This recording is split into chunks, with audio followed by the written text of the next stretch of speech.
Hey friends, it's Lee with the Turquoise Valentine, where I do DIY crafts and more. I hope you subscribe here on YouTube and follow me on other social media.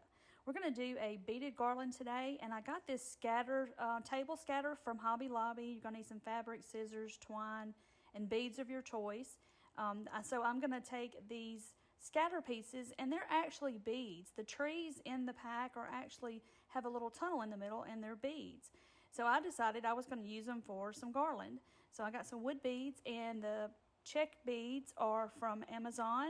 And like I said, the green and the red little pack there is from Hobby Lobby, and it's called Table Scatter, and it's in the Robert Stanley collection. So I'm just going to string these on in the pattern that I want to string them. You know, you can do any pattern that you would like or any other color beads to accent. You could even throw the red ones in there too. I just wanted to use the green. And so I did the trees go in one direction, and then when I got to the middle of the strand, I turned the trees around so that when you have the ends, the trees are facing the right direction. So I'm just stringing along my pattern. You can make this as long or short as you want to. There's lots of trees in that bag. And I have a lot more to make another one if I choose.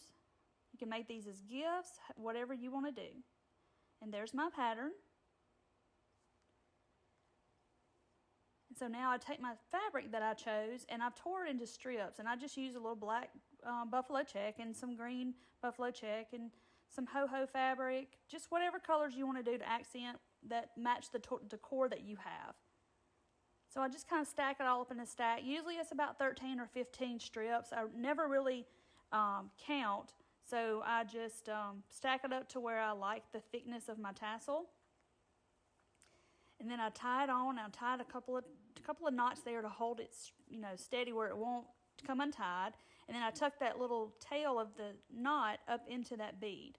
And then I take my fabric and kind of smooth it all down. I'm going to take some jute or twine, and I'm going to wrap it around and make the neck of my tassel. And I hold the little tail out, and then the end of the tail, I tie those two together. Make a couple of little knots there and trim that off. And now I'm going to smooth it all out, and I'm going to give it a little haircut there to cut it all off, fluff it all out. And my little tail came out, so I had to poke it back in that bead. And now I'm going to go to the other end, and I'm going to lay my fabric out again as I did the first time. And I kind of just do random stacks. I just try to get it all random. I don't want them a lot next to each other, so I just kind of pile it up in a pile. And I was counting there, and it's about 13 or 15 strips. Because I know everybody always asks me how many I use. So it's about 13 or 15 if I can remember correctly.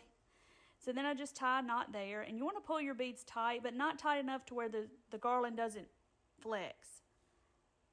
And I usually make a loop, tie another knot or two sometimes. Sometimes I do 3. Tuck the little tail up into that bead again so you can hide it. Then I'm going to take the twine again and wrap it around the neck. I leave a little tail sticking out. And then I wrap several times, however thick you want the neck to be. And then I take the end of that tail and I tie it to the other tail and tie a knot, and I cut those off. And I'm going to give it a haircut too. And I just kind of fluff it out, and there you go. You have this cute beaded garland with the little scatter from Hobby Lobby. And I hope y'all enjoyed this. Thank you for watching, and please subscribe. See you later.